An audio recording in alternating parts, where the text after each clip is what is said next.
여러분은 사계절 중에서 어느 계절을 가장 좋아하십니까? 예전에 한국갤럽에서 남녀 1,700명 정도를 대상으로 조사를 했습니다. 봄, 여름, 가을, 겨울 중에 어느 계절을 가장 좋아하십니까? 그 중에 가장 높은 44%가 1위가 가을이 가장 좋다라는 대답이었습니다. 그 중에서 특히 남자와 여자 중에 누가 더 가을을 좋다고 했을까요? 네, 남자였습니다. 네, 가을은 남자의 계절입니다. 혹시 주변에 남자들이 요즘 평소와 다른 행동을 한다면 가을 타고 있구나라고 넉넉히 이해해 주시면 되겠습니다. 저도 요즘 사무실에서 말씀을 묵상하다가 자주 창밖을 쳐다봅니다. 네, 우리는 요즘 깊은 가을을 보내고 있습니다. 여러분은 가을 하면 무엇이 가장 먼저 떠오르십니까? 가을 하면 청고마비, 추수, 단풍, 황금 들판, 낙엽, 추석, 독서 이런 다양한 단어들이 떠오를 것 같습니다. 혹시 추억이나 옛사랑 이런 분들이 떠오르신 분들은 조금 이제 옛날에 소시적에 연애를 했던 분으로 이제 기억이 됩니다. 제 얘기는 절대 아닙니다. 저도 오늘 집에 가야 하기 때문에 오해가 없었으면 좋겠습니다. 이 가을과 관련해서 다양한 생각을 할 수도 있지만 공통적으로 가을 하면 추수, 결실을 떠오를 수 있을 것 같습니다. 그래서 가을을 결실의 계절이라고 우리가 부르지 않습니까? 여러분은 올 한 해 동안 생각하고 계획하신 여러 가지 일들 중에서 어느 정도 결실을 맺어가고 계십니까? 요즘 깊은 가을을 재촉하는 그 가을 비가 자주 내리고 있습니다. 지난번 하늘빛 온가족 축제 때도 아침에 비가 엄청 많이 와서 믿음의 그 기로에 서 있었습니다. 축제를 할 수 있느냐 없느냐. 그래서 톡에 어떤 분은 오늘 할 수 없다는 그 약간 부정적인 그 염려를 한 분도 있었고, 어떤 분은 묵묵무답으로 주의 때를 기다렸다가 해가 뜨는 또 기적을 경험하기도 했습니다. 또 지난주 특세하는 아침에도 비가 많이 와서 참 가을 비를 재촉하는 그런 비들이 계속 오고 있습니다. 성경에서도 제가 찾아보니까 가을 비가 등장합니다. 그것도 매우 중요하게 기록되어 있습니다. 우리가 종종 들어보았을 텐데 바로 이른 비와 늦은 비입니다. 이른 비와 늦은 비. 신명기 11장 14절에 보니까 이렇게 나옵니다. 같이 한번 읽겠습니다. 여호와께서 너희의 땅에 이른 비 늦은 비를 너희가 곡식과 포도주와 기름을 얻을 것이요. 이 신명기뿐만 아니라 구약 성경에 보면 하나님께서 이스라엘 백성들에게 이른 비와 늦은 비를 주시겠다, 이런 축복의 약속이 등장합니다. 반면에 이 11장 16절에 가보면 또 이렇게 나옵니다. 너희는 스스로 삼가라. 두렵건대 마음에 미혹하여 돌이켜 다른 신들을 섬기며 그것에게 절함으로 여호와께서 너희에게 진노하사 하늘을 닫아 비를 내리지 아니하여 땅이 소산을 내지 않게 하심으로 너희가 여호와께서 주신 아름다운 땅에서 속히 멸망할까 하노라. 이런 무서운 말씀을 하고 계십니다. 하나님의 말씀에 불순종하고 죄를 범하면 이른 비와 늦은 비를 내려주지 않겠다고 하십니다. 그래서 구약의 선지자나 그 사사기나 또 역사서, 선지서 등을 보면 극심한 가뭄으로 고통받는 그런 장면이 종종 등장합니다. 우리가 요즘 매일 큐티 본문으로 삼고 있는 새벽 예배 말씀 본문 또한 열왕기상의 내용에 보면 지난주에 해당했던 그 열왕기상 18장 본문에 이와 비슷한 내용이 나와 있습니다. 사마리아 땅의 기근이 심해서 3년간 비가 내리지 않았습니다. 그래서 백성들이 고통 가운데 지나야만 했던 그런 과정들이 기록되어져 있습니다. 그때도 왜 기근이 심했냐면 이스라엘 역사상 가장 악한 왕이었던 이 아합 왕이 아내 이세벨과 함께 바알과 아세라 그 우상을 숭배하며 죄악을 저질렀기 때문입니다. 현 시대를 살고 있는 우리에게도 동일하게 주는 영적인 의미가 있지 않겠습니까? 하나님을 의지하고 바라보는 영혼에게는 주님은 하늘의 문을 여시고 그 은혜의 단비를 쏟아 부어 주실 것입니다. 그렇지만 반대로 하나님을 바라보지 않고 세상을 향해 온갖 죄악의 마음이 열려있는 사람이라면 심령의 공고함, 또 영혼의 갈증, 또 심지어 은혜의 비추기가 막혀버리는 그런 괴로운 상황이 생길 수도 있을 겁니다. 다시 본문으로 돌아와서 성경에서 말하고 있는 바를 한번 생각해 보자면 이른 비와 늦은 비를 내려주시겠다라고 말씀할 때 여기서 이른 비는 태양력으로 하면 10월에서 11월에 내리는 가을 비를 의미합니다. 그리고 늦은 비는 4월에 해당하는 봄 비를 의미합니다. 공동 번역 성경에서는 이른 비를 향해서 아예 가을 비라고 번역하고 있기도 합니다. 이스라엘은 우리와 달리 여름철이 건기이고 늦가을부터 우기가 시작됩니다. 보통 10월에 농사를 짓기 위해 씨를 뿌리기 시작하는데 여름 내 가물었던 메마른 땅에 이른비가 내려야만 농사를 지을 수가 있었습니다. 이 이른비, 이 가을비가 내리지 않으면 한 해 농사를 시작조차 할 수가 없었던 겁니다. 이스라엘에게 있어서는 생명처럼 중요한 비가 바로 이 이른비, 이 가을비였습니다. 오늘 본문에서도 이른비와 늦은비가 기록되어 있습니다. 우리가 읽은 7절 말씀에 보니까 농부가 땅에서 나는 귀한 열매를 바라고 길이 참아 이른비와 늦은비를 기다린다고 말씀합니다. 이른비와 이 이른비, 이 가을비는 이스라엘 백성들에게 반드시 필요한 이 생명의 빗줄기였습니다. 그 비만 내리기를 간절히 기다렸습니다. 그 비가 내리지 않으면 내릴 때까지 간절히 기도하면서 기다렸을 겁니다. 선택사항이 아니라 그 비는 반드시 필요한 생명비였습니다. 저는 오늘 밤 간절히 바라기는 이 금요 기도를 통해서 우리의 메말랐던 심령이 주님의 은혜의 빗줄기로 풍성하게 채워지는 회복의 역사가 있기를 간절히 소망합니다. 요즘 가을을 보내고 있는 우리가 이 풍성한 이 믿음의 결실을 맺기 위해서 함께 말씀을 묵상하며 은혜를 나누고자 합니다.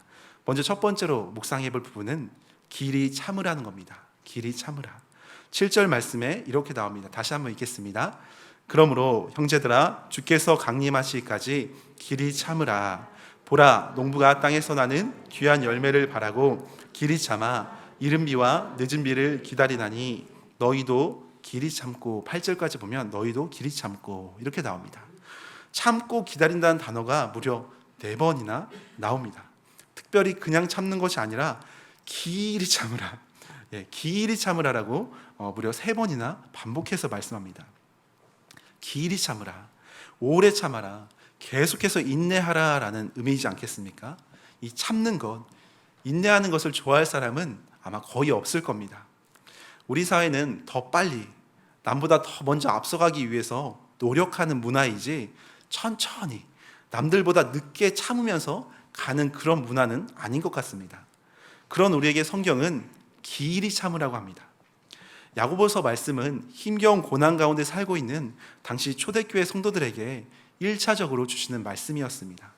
신앙생활을 하고는 있지만 악인들의 그 공격과 조롱 속에서 좌절할 수밖에 없는 그 성도들을 향해서 주시는 말씀이었습니다. 또한 지금 이 시대를 살고 있는 저와 여러분에게도 동일하게 주시는 말씀입니다.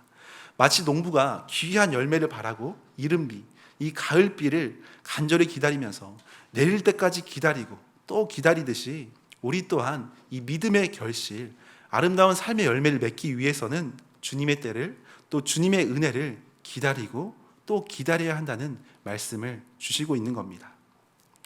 예전에 어느 실험을 했다고 합니다. 사람을 앉혀놓고 무작정 기다리게 한 겁니다.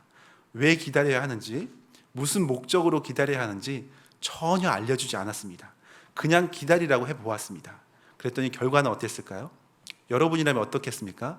여기 앉아서 기다려 보십시오. 물론 여기가 교회라는 공간이니까 또 저를 신뢰하니까 목사님이 뭔가 좋은 걸 주시려고 뭔가 기도라도 해주시려고 기다리게 하시겠지, 그냥 나를 두지는 않겠지라고 생각할 수도 있겠지만 그냥 기다려봐라, 무조건 기다려봐라 한다면 그 누구도 이걸 쉽게 납득하기는 어려울 것 같습니다.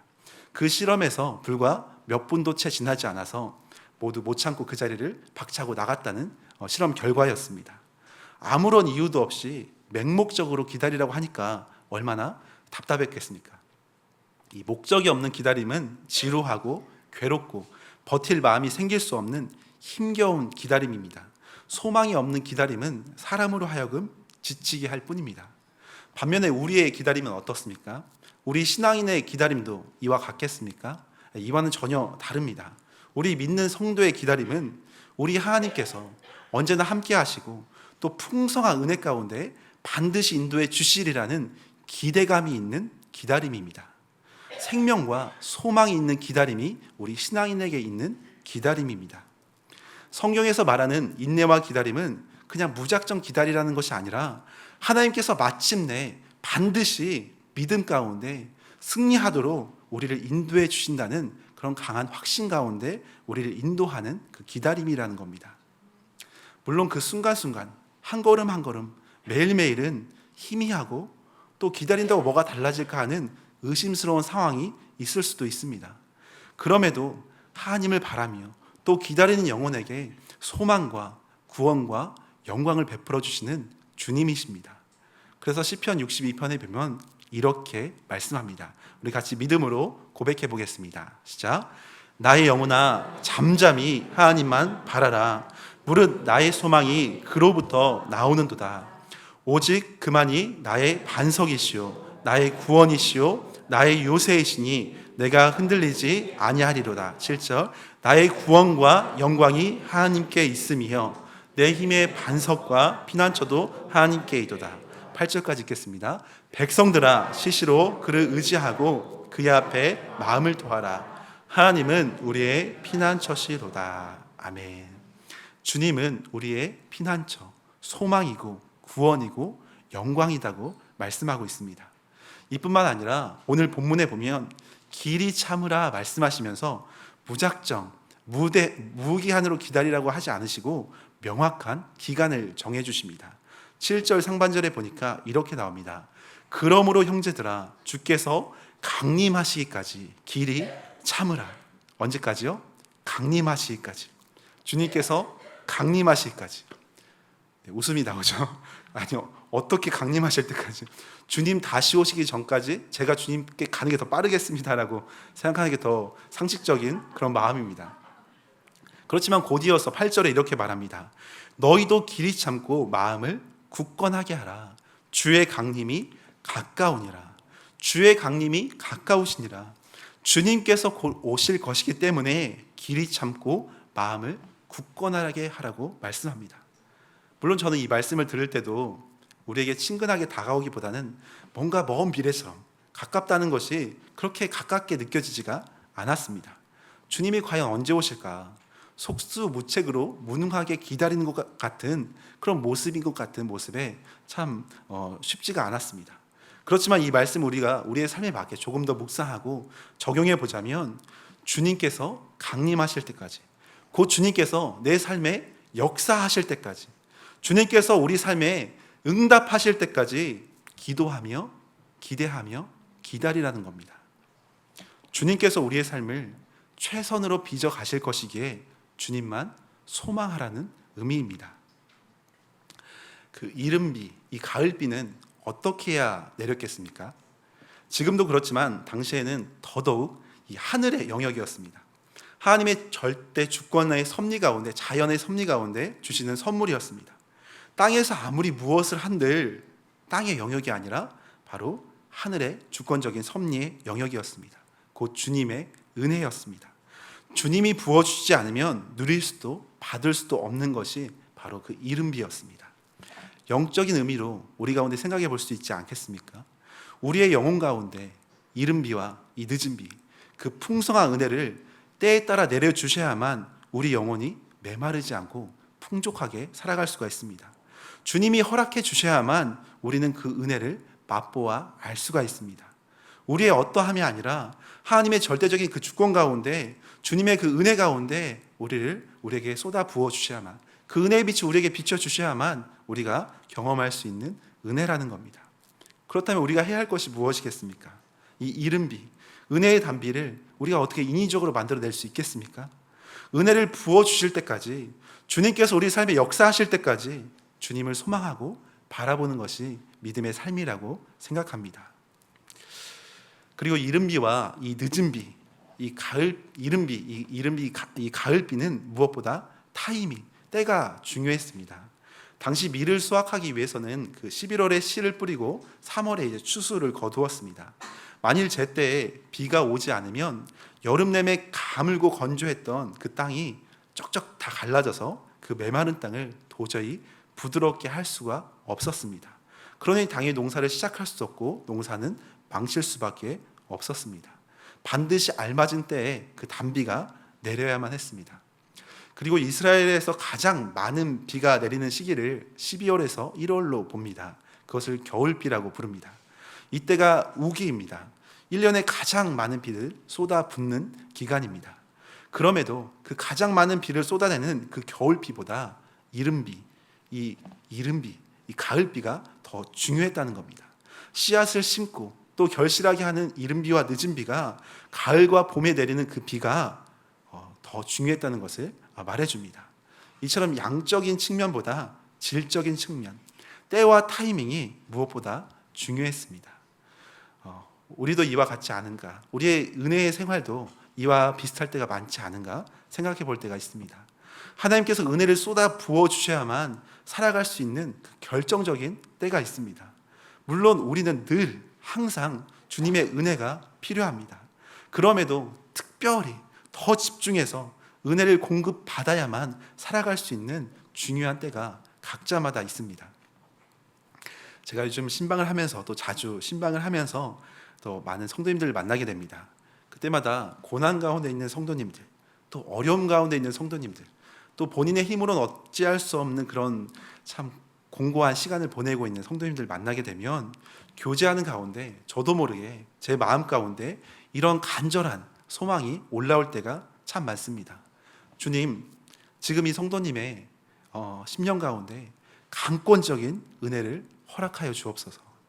주님, 은혜가 아니면 이 험난한 시기를 어떻게 이겨나갈 수 있겠습니까? 제가 듣기만 해도 간접적으로 제 3자인 제가 살짝 듣기만 해도 이렇게 어려운 상황인데 주님, 은혜의 소낙비가 필요합니다. 은혜를 베풀어 주옵소서. 이런 간절한 마음으로 이제 교제를 하게 됩니다. 우리의 공고한 영혼을 바라보는, 제 마음도 이러한데 우리의 공고한 영혼을 바라보는 우리 하나님 아버지의 마음은 이보다 훨씬 더 크신 사랑으로 함께하고 계시지 않겠습니까? 그래서 민수기서 6장에 보면 하나님의 마음을 이렇게 표현합니다.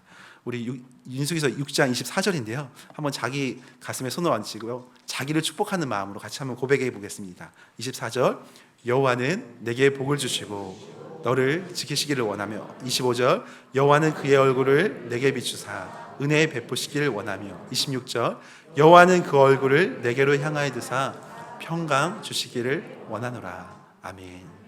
하나님은 이런 분이십니다. 주님은 우리에게 은혜 베푸시기를 원하십니다. 주님께서는 우리에게 풍성한 복으로 또 평안과 사랑으로 인도해 주시기를 원하시는 분이십니다. 우리는 주님을 늘 바라보며 은혜의 단비를 기다려야만 합니다. 여러 가지 일들 중에서 선택할 수 있는 그런 사항이 아닙니다. 생명을 위해, 우리의 영혼의 생명을 위해서 반드시 필요한 생존의 문제입니다. 적절한 때 주님, 우리의 영혼에 은혜의 수낙비를 내려 주옵소서. 그리하여 하나님의 풍성한 결실을 맺는 자녀가 되게 하여 주옵소서. 이런 소망이 우리에게 있어야 할 줄로 믿습니다. 히브리서 4장 16절은 우리에게 이렇게 선포합니다. 4장 16절 말씀 한번 같이 읽겠습니다. 시작. 그러므로 우리는 긍휼하심을 받고 때를 따라 돕는 은혜를 얻기 위하여 은혜의 보좌 앞에 담대히 나아갈 것이니라. 아멘. 주님의 긍휼하심을 받고 때를 따라 돕는 은혜를 얻기 위하여 수시로 주님의 보좌 앞에 담대히 나아가는 우리 귀한 믿음의 성도님들 되시기를 소망합니다. 잘 아시는 미국의 링컨 대통령이 실패를 많이 했던 사람으로 유명합니다. 젊은 날에는 여러 번 사업에 실패하고 또 여러 선거에도 자주 낙선하고 무려 27번이나 실패했다고 이제 전해집니다. 그런 그가 실패할 때마다 붙잡은 말씀이 있었는데 바로 로마서 8장 28절이었습니다. 우리가 알거니와 하나님을 사랑하는 자, 곧 그 뜻대로 부르심을 입은 자들에게는 모든 것이 합력하여 선을 이루느니라. 또 그가 이렇게 말합니다. 내가 실패할 때마다 마귀는 너는 이제 끝장났다 라고 말했습니다. 그러나 하나님은 이 실패의 경험을 가지고 더 커다란 일에 도전하라고 말씀하셨습니다. 내가 한 일이라고는 마귀의 말보다 하나님의 말씀에 귀를 기울인 것이었습니다. 이런 고백이었습니다. 우리에게도 주는 의미가 있지 않습니까? 본인이 한 일이라고는 마귀의 말보다 하나님의 말씀에 귀를 기울인 것이다. 이런 고백을 합니다. 우리도 매 순간마다 세상의 소리, 사람들의 소리에 귀 기울일 때가 너무나 많습니다. 그렇지만 다른 말이 아니라 우리가 귀 기울여야 할 것은 바로 항상 소망으로 인도하시는 하나님의 말씀, 그 하나님의 음성에 귀를 기울여야만 한다는 겁니다. 주변에서 아무리 안 된다고 또 절망스러운 상황이라고 모두가 포기하는 그 순간 속에라도 하나님의 말씀, 다시 일어서게 하시는 하나님의 음성을 들을 수 있어야만 합니다. 우리는 크고 작은 여러 사건 속에서 매일을 살아갑니다. 때로는 어려움이 또 있고 또 실패하는 그런 순간을 맞이할 때도 있습니다. 그럴 때마다 본인 스스로도 참 답답하고 힘겨울 때도 있습니다. 그렇지만 나보다 더 내 문제를 아파하고 또 함께 씨름하시면서 나의 문제를 더 안타까움으로 바라보시는 그분이 계십니다. 바로 우리 주님이십니다. 그런데 하나님의 뜻이 나의 삶에 아름답게 열매 맺기보다는 참고 기다리다가 또 넘어지고 또 답답할 때도 솔직히 많습니다. 왜 나의 기도는 응답받지 못하는가? 왜 주님은 내 삶에 결실을 주시지 않는가? 왜 여전히 나의 믿음은 연약한가? 왜 빨리 나의 삶을 변화시키지 않아 주시는가 하는 그런 답답함이 밀려올 때가 있습니다. 그럼에도 나보다 더 나를 또 기다리시고 또 함께 아파하시고 함께 동행해 주시는 우리 주님이 있다는 사실을 잊지 마시기 바랍니다. 베드로후서 3장 9절에도 이렇게 말씀합니다. 같이 한번 읽겠습니다. 주의 약속은 어떤 이에 더디다고 생각하는 것 같이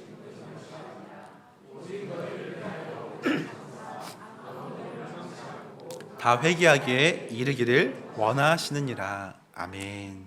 한 영혼이라도 멸망하지 않고 회개하도록 우리의 믿음이 온전히 세워질 때까지 주님은 더욱 오래 참으시고 또 기다리십니다.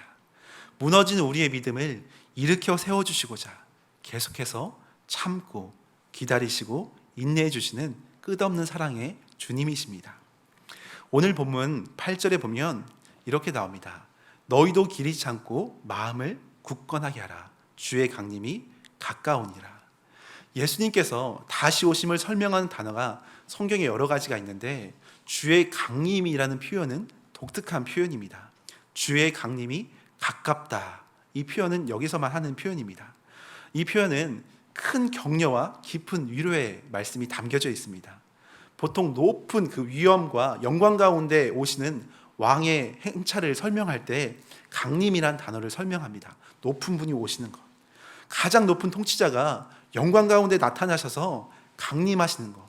내 앞에 임재하시는 그 모든 것을 강림이라고 하면서 그 모든 강림의 순간을 우리는 참 감사할 수밖에 없습니다. 왜냐하면 그분이 임하시면 나의 모든 문제를 해결해 주실 것이기 때문입니다. 주님과 영원히 왕노릇할 영광스러운 순간을 약속하고 기약하는 것이 이 강림이라는 겁니다. 그러니까 주님의 강림이 가깝다는 말은 그 어떤 것보다도 큰 위로가 되는 말씀입니다. 마치 주님께서 내가 곧 너에게 강림할 거야. 힘들지? 괜찮아. 조금만 더 힘을 내라. 조금만 더 참고 마음을 담대하게 해라. 주님의 강림이 가까이 왔다. 주님이 오셔서 너와 함께 하시며 너를 지켜 보호해 줄 것이다 라는 그런 약속이 담겨 있는 말씀이지 않겠습니까? 그럼에도 불구하고 우리는 하나님 앞에 기다리다가 불평할 수도 있습니다. 불만을 토로할 수도 있습니다. 이건 믿음의 깊이와도 다른 문제입니다. 믿음이 깊은 것과 다르게 또 때로는 시험이 들고 때로는 인내의 한계심이 다다라서 우리가 불평할 때가 있습니다. 주님, 언제까지입니까? 언제까지 내 삶에 역사하지 않으십니까? 라는 그런 고백을 많은 믿음의 유인들도 했습니다. 그렇지만 오늘 9절에 이렇게 우리에게 권면합니다. 형제들아, 서로 원망하지 말라. 그리하여야 심판을 면하리라. 보라, 심판주가 문 밖에 서 계시니라. 서로 원망하지 말라. 불평하지 말라고 말씀하십니다. 그 원망이나 불평은 주로 언제 하십니까? 원망이나 불평. 기분이 좋을 때 하십니까? 아니면 안 그럴 때 하십니까? 내 뜻대로 일이 잘 풀릴 때 혹시 불평하시나요? 내 마음대로 하는 일이 다 잘 될 때 불평 혹시 하십니까? 아니 왜 마음만 먹으면 나는 왜 다 잘 되는 거야? 왜 뭐든지 하면 다 잘 되지? 나는 왜 이렇게 잘생긴 거야 하면서 막 불평하는 사람이 있어요. 제 얘기는 아닙니다. 이렇게 거울 보면서 막 잘생겼다고 불평하는 사람이 있습니까? 불평하는 사람은 없습니다. 잘 되는데 불평하는 사람은 없습니다. 오히려 감사하지 말라고, 기뻐하지 말라고 해도 자기가 일이 잘 되고 자기 마음대로 다 풀리면 기뻐하고 감사하는 것이 사람의 심리입니다. 그런데 불평한다는 것은 쉽게 말하면 짜증날 때 불평을 합니다. 짜증날 때. 지금 짜증 안 나시죠? 내 뜻대로 일이 풀리지 않아서 정말 화가 날 때, 내 뜻대로 돼야 하는데 내 계획대로 일이 풀려야 하는데 내가 생각한 대로 하나하나 돼야 하는데 원하는 것이 다 막혀버릴 때 우리는 원망과 불평의 마음이 들게 됩니다. 이스라엘 백성들도 광야에서 언제 불평했습니까? 물이 있어야 하는데 지금 당장 물이 먹고 싶은데 내가 원할 때 물이 없으니까. 먹고 싶은 것이 있는데 그 전에 종으로 살 때에도 먹었던 것들이 있는데 그것조차 먹을 것이 없는 제한된 상황이 될 때 불평하지 않았습니까? 빨리 약속의 땅으로 들어가고 싶은데 수십 년을 이 광야에서 돌리고 계시니까, 고생하고 있으니까 뜻대로 되는 것이 하나도 없다고 원망하며 불평을 쏟아냈습니다. 그 결과가 무엇입니까? 민수기 14장 27절에 이렇게 말씀합니다. 나를 원망하는 이 악한 회중에게 내가 어느 때까지 참으랴. 이스라엘 자손이 나를 향하여 원망하는 바 그 원망하는 말을 내가 들었노라. 이 원망은 사람 앞에 하는 것 같지만 결국은 하나님께서 다 들으신다고 성경에 말씀합니다. 그리고 곧바로 28절에 이렇게 말씀합니다. 그들에게 이르기를 여호와의 말씀에 내 삶을 두고 맹세하노라. 너희 말이 내 귀에 들린 대로 내가 너희에게 행하리니. 두렵고 떨리는 말씀입니다. 너희 말이 내 귀에 들린 대로 내가 너희에게 행하겠다 말씀하시는 주님의 말씀입니다. 혹시 이스라엘 백성들이 불평하면서 광야에서 자주 했던 말이 무엇인지 아십니까? 쉽게 얘기하면 우리를 죽이려고 이 광야로 데려왔느냐, 애굽에 매장지가 없어서 우리를 죽이려고 이 광야까지 끌고 왔느냐, 우리가 여기서 죽겠다 불평했습니다. 그래서 그 말대로, 그들이 한 고백의 말대로 하나님께서는 듣고 그대로 행해 주셨습니다. 그래서 광야 1세대들은 죽겠다 한 그 말대로 그 광야에서 죽게 되었습니다. 우리 가운데서도 힘들 때마다 내 뜻대로 되지 않는 상황 속에서 아이고 죽겠다 하시는 분들이 혹시나 있지는 않으십니까? 저는 어릴 적 주변 어른들로부터 그런 말을 많이 들었던 것 같습니다. 아이고 죽겠다. 그래서 제가 언제부턴가 난 살겠다 했던 적도 있었습니다. 제가 지금 언어 유희를 하려고 하는데요. 유머 플러스 은혜입니다. 그러니까 잘 받아서 들으시면 좋겠습니다. 그래서 그 죽겠다는 불평과 원망의 고백을 조금 더 느리게 기다리는 마음, 주님을 인내하는 마음으로 죽겠다를 조금 느리게 죽게 있다. 이해되시죠? 죽게 있다. 곧 겨울이 올 것 같습니다. 많이 추운 썰렁한 개그처럼 느껴지지만 이해와 이 암기는 잘 되실 겁니다. 죽게 있다. 모든 것이 죽게 있다. 내가 죽게 되는 이 상황 속에서도 모든 상황과 주인은 죽게 있다. 모든 주권은 죽게 있다라는 그런 믿음으로 우리가 나아갔으면 좋겠습니다. 죽겠다 하는 고백은 불신의 고백입니다. 그러나 반면에 주님을 기대하면서 죽게 있다, 그 죽겠다라는 소리가 나올 때마다 천천히 발음하시면서 죽게 있다, 이 고백이 바로 우리가 주님 안에 살아가는 믿음의 자녀들의 고백이라고 생각합니다. 우리의 뜻이, 우리의 계획이 때로는 틀어지고 또 어긋나서 힘들 수는 있어도 주님의 계획은 변하지 않으십니다. 우리를 향하신 주님의 사랑은, 그분의 뜻은 영원히 변하지 않으시고 완전하십니다. 믿으십니까? 오늘 본문 9절에 이렇게 선포한 걸 다시 한번 제가 읽겠습니다.